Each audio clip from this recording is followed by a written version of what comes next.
તો મિત્રો છે ને, જો આ રીતે આપણે બધી કંડાળી આપણે આમાં લાંબી કરી દેવાની છે, એટલે તમને શાક પડે એટલે તમને જોવા મળશે.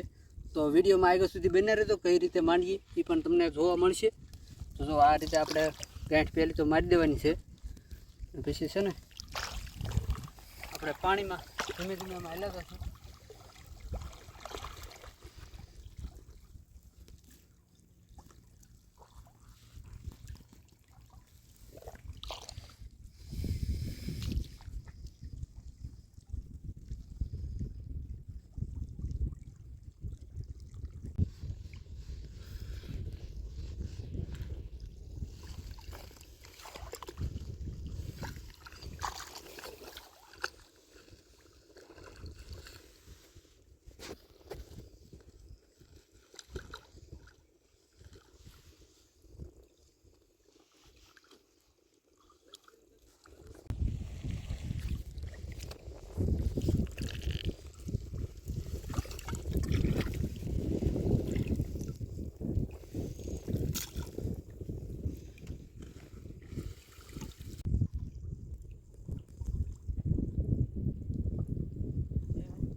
તો મિત્રો જો બધી કંડાળી આપણે મૂકીથી હકેલી દીધી, અને શાકમાં મિત્રો કાંઈ આવ્યું નથી, આજુ જો એટલું જ આવ્યું છે.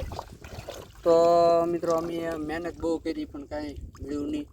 તો મિત્રો વિડીયો આપણે અહીંયા પૂરો કરીશું. વિડીયો મિત્રો અમારો સારો લાગે તો લાઈક, શેર અને સબસ્ક્રાઈબર કરજો.